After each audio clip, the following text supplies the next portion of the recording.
Kenapa Vivo berani ngejual X50 Pro dengan harga 10 juta?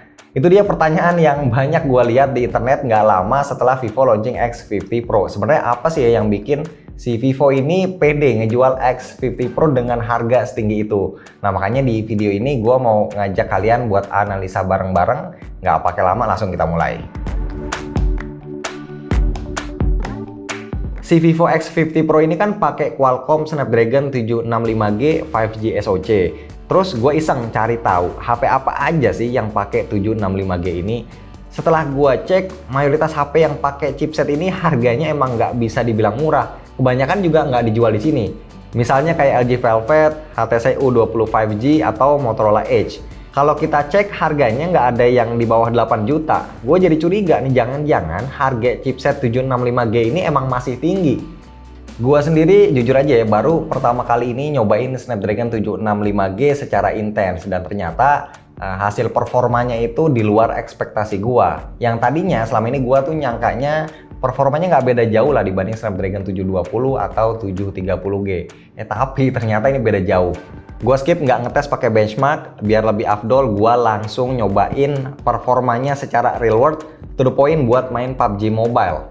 Dan guess what? Apa yang gue dapetin? Grafisnya bisa smooth extreme atau HDR Ultra. Gue juga nyalain anti alias dan shadow, langsung gue tes main, beneran dong lancar, nggak ada frame drop, stutter ataupun lag. Gue tes lagi main game lain yaitu COD Mobile sama Pascal Swagger, ternyata sama lancarnya.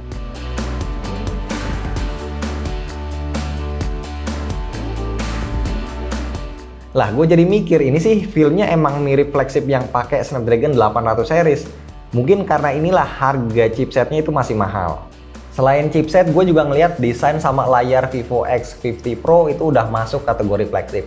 Tapi untuk ngebuktiin omongan gue ini, enaknya sih kalian bisa coba atau pegang langsung. Si Vivo X50 Pro ini asli beda banget dari HP Vivo sebelum-sebelumnya. Bukan berarti yang dulu-dulu itu jelek, tapi emang megang X50 Pro sama kayak megang flagship yang harganya itu belasan juta.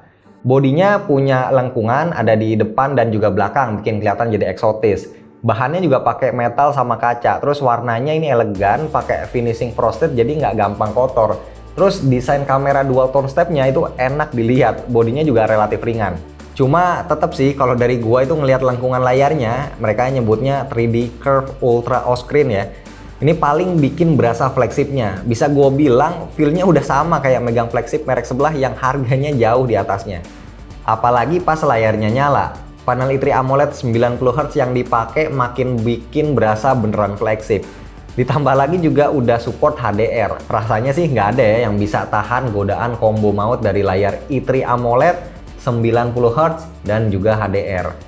Nah, buat yang belum tahu, ITRI AMOLED itu adalah versi AMOLED yang punya konsumsi daya lebih rendah dibanding AMOLED biasanya. Next, yang nggak banyak orang tahu dan juga paling underrated dari Vivo X50 Pro menurut gue adalah UI-nya. Nah, gue ini termasuk orang yang suka dengan Android murni, makanya Android yang gue pakai itu nggak jauh-jauh dari Pixel, OnePlus, atau Xperia. Dan gue surprise banget begitu nyalain X50 Pro pertama kali. UI-nya ternyata ngasih looks dan experience Android murni. Wallpaper bawaannya juga bisa live. Apalagi sekarang juga udah ada feed Google News. Icon-iconnya enak dilihat, mirip stok Android. Bisa diubah juga shape-nya. Terus kalau kita ke menu settings itu ada menu Dynamic Effects. Kita bisa customize ya, mulai dari lampu notifikasi yang bisa nyala di lengkungan layarnya. Terus pilihan efeknya juga ada banyak. Bahkan animasi fingerprint, animasi face unlock, animasi ngecas, sampai animasi booting itu juga bisa diganti-ganti. Agak bingung aja sih gue dikasih opsi sampai sedetail itu. Dan satu lagi, ini penilaian gue secara subjektif ya. Gue kan suka banget pakai dark mode. Nah, dark mode di X50 Pro ini greget banget. Selain kelihatan cakep ya, hitam pekat di layar ITRI AMOLED, juga bisa maksa Facebook jadi gelap. Sebenarnya intinya nggak cuma Facebook, tapi semua aplikasi bisa dipaksa jadi gelap. Terakhir, menurut gue yang bikin harganya selevel flagship ya udah pasti kameranya. Setup kameranya ini mereka namainnya 48 megapiksel Pro Quad Camera with Gimbal Stabilization. Agak ribet ya. Secara ini HP pertama di dunia yang punya built-in gimbal yang diklaim bisa bantu kita achieve fotografi dan juga videografi sekelas atau selevel profesional. Kalau biasanya di HP entry level ataupun mid range ini dikasih setup multi kamera yang jomplang ya, misal 48MP plus 5MP plus 2MP, tapi di X50 Pro ini enggak. Setup kamera yang dikasih ini balance. Jadi kita tuh dikasih 48 megapiksel main kamera, 13 megapiksel portrait kamera, terus 8 megapiksel buat super wide angle sekaligus super makro, dan juga 8 megapiksel teleskopik kamera dengan 60 kali hyper zoom. Nah, terus kamera depannya juga tinggi, 32 megapiksel, khas HP menengah ke atas. Selain gimbal, di kameranya juga ada fitur unggulan lain ya, kayak eye detection atau body detection, terus 5 kali optical zoom, 60 kali hyper zoom, astro mode, focus zoom, dan juga beberapa fitur lain yang gua nggak hafal satu persatu.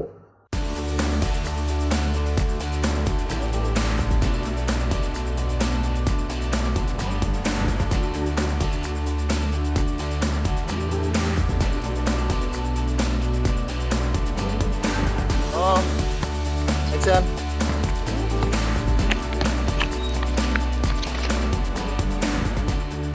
Gua emang belum ngetes kameranya secara intens, tapi gua udah minta tolong Fahmi buat hunting astrofotografi untuk ngebuktiin seberapa bagus kamera Vivo X50 Pro. Jadi nanti bakal ada video terpisah ya khusus buat bahas kameranya. So at least dari setup dan juga teknologi kameranya rasanya udah pantas ya bikin Vivo X50 Pro ini setara dengan kamera flagship lainnya.